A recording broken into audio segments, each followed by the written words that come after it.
Pokoknya sampean yakin pangeran iku kondang. Islam itu dipimpin kiai keliru ya mlaku, dipimpin kiai bener ya mlaku, dipimpin kiai gonta-ganti ya mlaku.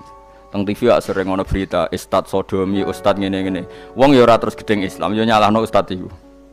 Ya ana Islam dibajak, ekstremis ya muni Islam, sekuler ya muni Islam, liberal ya muni Islam. Ya Islam ya baik-baik saja. Ora ana masalah kan, biasa mawon. Yo ramene dunyo. Riyen Rasulullah niku rak sae-saene tiyang niku mawon disisipi tiyang munafik. Karena ndak ada cerita pendapat itu memuaskan semua napa pihak. Rasulullah rak kesayangane pangeran. Niku pun ndak bisa memuaskan semua orang. Sehingga orang yang kecewa ya jadi munafik. Pemene trimo kiai, trimo presiden, trimo Kapolri, trimo pangam, enggak bisa. Apapun konsepnya itu enggak bisa. Mesti ada yang setuju pendekatan ekstremis itu persuasif. Sing sitok gak harus tegas. Kalau gak tegas gak bisa membasmi akar-akarnya. Sing jare persuasif, nak tegas mereka dendam malah kacau negara. Sing sitok kalau gak tegas mereka ngelamak. Ini kan ra iso selesai. Akhirnya nyelesaino aku sing pimpinan nurut. Akhirnya sing pendapatnya gak tinggo. Nurut ya nurut mergo dipecat tapi terus balelo sithik. Balelo napa? Sithik-sithik. Masjid ge ngoten nasib, kiai ge ngoten. Kulo nek di murid kuatah, di santri kathah sing kiai ge kathah. Ngono kiai niku sowan kula, Gus, masjid iku ape nganakno zikir Ramadan. Dadi 24 jam full mulai bar subuh sampai sahur. Saking semangate ibadah Ramadan. Terus ibadah ning dia muni takok, ya teng masjid. Dadi masjidnya ben makmur, terbaik masjid makmur. Tak omongi. Lah apa ngarit ora ibadah? Apa dadi satpam mergawe iku gak ibadah? Apa nyupir angkot golek nafkah ibadah? Piye kok goblok ra karuan aja muni ngono. Astagfirullah, iki ora urusan iku, Gus. Ya urusane mergo ke takmir dadi ben keren, pas ke takmir masjid rame ngono. Berarti sing nama baike kan kowe. Nek pengiran ra butuh iku, pengiran kepingine seorang bapak golek nafkah. Anake kepingine sekolahan ya satpam teko, ora teko alasane itikaf. Kepingine pangeran ya bis sing tetep jalan, dadi wong sing nyetop iku ana bis aja kok mandek mergo itikaf ayo mending. Kecewa lho. Wes bae ku piye dicapik ra dukung. Padahal mek kula yo nyucup yo hormat tapi tetep gremeng mergo idenya enggak keturutan. Ya kula yo ngerti rai-rai ngono iku yo biasa wae cara kula biasa. Tapi suwe-suwe yo sadar den. Bareng ngajak wong do ora gelem akhirnya sadar. Jebule ngandel jeneng nganggo sembang kula yo suwe wong luwih ngandel aku timbang kowe. Lah bento tapi ngandel kowe wong aliran sesat ta. Ya masjid itu anggere sono salat jamaah iku ya wis rame cara pengiran. Ora perlu rame banget. Nak rame banget terus bakal pentol leren, satpam leren, supir angkot leren. Aku jek sepele. Dokter leren. Wong ape loro. Ape loro ape berobat ra iso. Nak lorone emergensi astagfirullah minamikum taqabbal ya karim. Ajane semburu leren maling leren, copet leren. Iku apik nek iso ngumpul iku.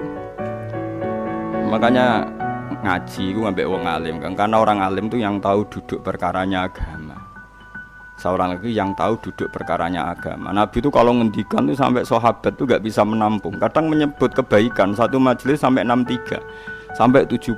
Misalnya Nabi ngendikan al-imanu bid'un wasituna bid'ah. Iman tuh ada 63. Terus nyebut terus. Pertama ngendikan a'la la ilaha illallah, tertinggi adalah kalimat tauhid.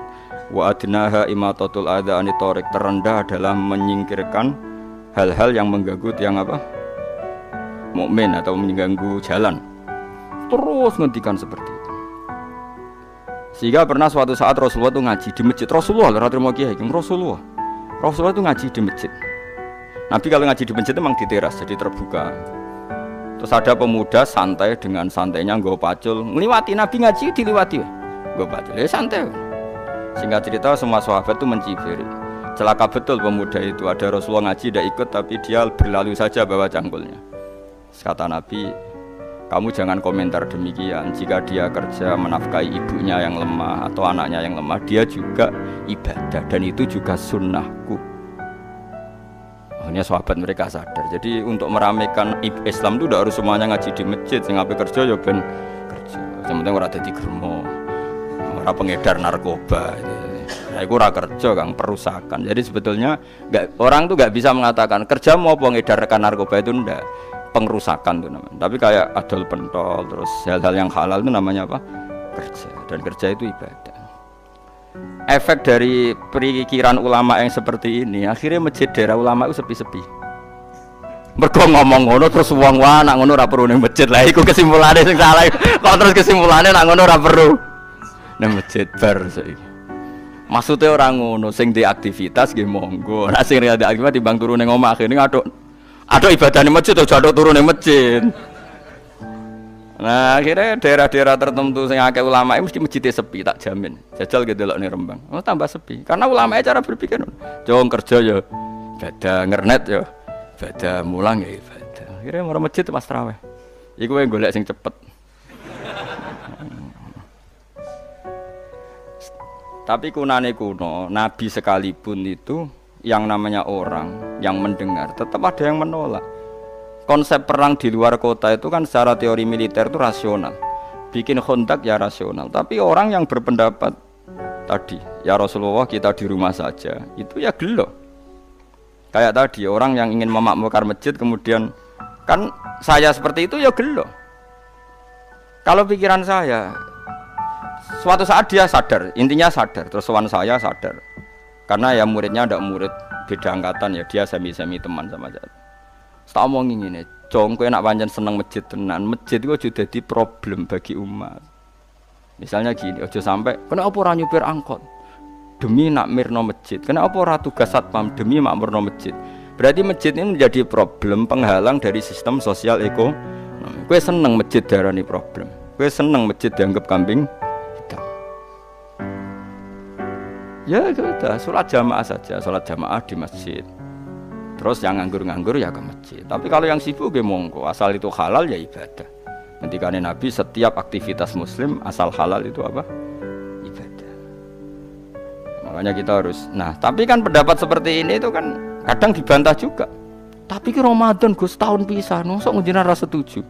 Tak bukti kalau dia hadun nafsi tak tes. Ya wis aku setuju, syaratnya ketuane takmir ra kowe. Dadi masjid rame pas kowe ra ketua takmir. Isen dene karena dia ingin punya prestasi. Berarti sawang wow pas dene ketua takmir hadun nafsi enggak? Hadun nafsi pasti dia itu cari. Ya jajal pengajian sing gede-gede. Mergo pengurus takmire kepengin pas era ndekne tau pengajian gede. Pas gak pengurus takmir terus ana pengajian gede. Lha opo rame-rame bareng. Padahal orangnya sama. Nah itu ulama itu tukang ngomong seperti itu. Mungkin menyakitkan, tapi ulama itu terus ngomong seperti itu supaya agama ini dibawa berdasar ikhlas, bukan hadzun nafsi, bukan kepentingan pribadi. Tapi tentu ulama tetap ngomong iktikaf ya sunat baik, kerja ya baik, amal lainnya asal baik ya baik. Ngomong gitu terus. Tapi kan mangkel loh akhir ulama, karena bagi pengurus masjid baik itu pas Ramadan ya masjidnya rame. Bagi yayasan yatim piatu amal ape ya dikekno yayasan yatim piatu. Bagi KBIH, bagi travel amal apik ya umroh. Ya ora. Iki tenan kula raguyan. Mana mungkin travel umroh dalil kowe nek ade dhuwit luwih kekno cah yatim, kekno masjid, gak payu travel. Tapi dalile al umroh ilal umroh kafaratun lima bainahuma. Umroh itu yang mengkafaroi dosa. Jadi dan itu kersane Allah, orang macam-macam pikirannya kersane Allah dan baik-baik saja. Dunia diokal-akali itu ya baik-baik saja. Allah ya tenang aja tetap sugih. Cuma ulama harus ngomong seperti saya. Jadi karena keterbatasan manusia sehingga yayasan yatim piatu mesti ngomong seakan-akan ibadah terbaik yang nyumbang yatim piatu. Nanti yang di travel ibadah terbaik ya sowan nabi umroh. Nanti sing jamaah thariqah ya ibadah terbaik itu thariqah. Semua dan itu semuanya baik gak masalah, kita tidak masalah. Tapi kalau memaksa orang lain harus seperti itu dan mengkerdilkan kebenaran hanya surahnya gambarannya seperti itu, kita sebagai ulama harus melawan. Karena Nabi dawuh kebaikan itu sekian jumlahnya. Terus Nabi menyebut di satu majelis itu 60. Sampai yang di antara yang disebut itu nganti ana sing jorok. Wa fi buti ahadikum sedekah. Kowe ngeloni bojomu iku sedekah. Sampai sahabat takok, "Ya Rasulullah, masa urusan gitu ibadah?" Ayat ahaduna syahwatahu wa huwa la ilaihi ajrun. Masa urusan kelon itu ganjaran ibadah. Terus Nabi jawab, kata Nabi, "Faqih falawadu'a fi haramin akana alaihi wisrun." Kalau andikan dia meletakkan mental seksnya atau aktivitas seksnya di luar yang halal, apakah itu tidak dosa? Iya ya Rasulullah. Terus kata Nabi, "Wa kadzalika," begitulah kalau diletakkan di halal dia juga dapat apa? terakhir Nabi ngendikan takufu syarraka anin nas fa innaha shadaqatun minka ala nafsik. Jika kamu itikaf di masjid tidak bisa, adol pentol tidak bisa, jadi satpam tidak bisa, aktivitas sosial yang menguntungkan orang lain tidak bisa. Takufu syarraka anin nas. Yang penting kamu tidak berbuat buruk yang merugikan manusia.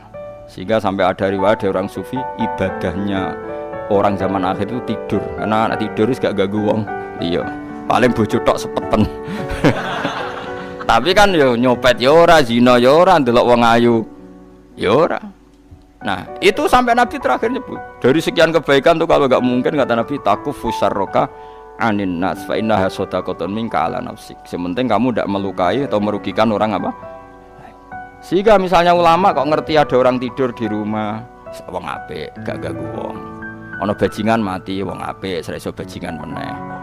Akhirnya masyhur orang krono bajingan mati, kiai tenan yo. Saya nggih mayit niku, wong gak siap nih saya. Bajingan sih. Saya padahal ning atine kiai nek mati ya apik dong ora iso bajingan. Akhir dari bajingane ya wis mati. Lha sekarang ngakhiri bajingan apik ta elek? Apik. Berarti matine elek ta apik? Apik. Maksudnya kiai ku apik matine ora apik wonge. Lah wong gak trimo pikirane apik iku. Wonge. Lah kiai wis ndake pinter maksude. Apik nggih niki. Ngomong keberatan. Ayo mun apik. Ya sesuk kan wedi yo. Nggih apik. Lah itu ilmu. Jadi ngaji ilmu itu orang harus punya kesiapan pendapat meskipun itu kita tidak siap. Wa wasa antakrahu syai'a wa huwa khairul lakum. Pendapat meskipun kamu kadang tidak cocok, bisa saja menurut Islam itu ini lebih apa? Baik. Karena tadi kebaikan itu sekian bentuk. Bisa ulang kebaikan itu sekian apa? Bentuk.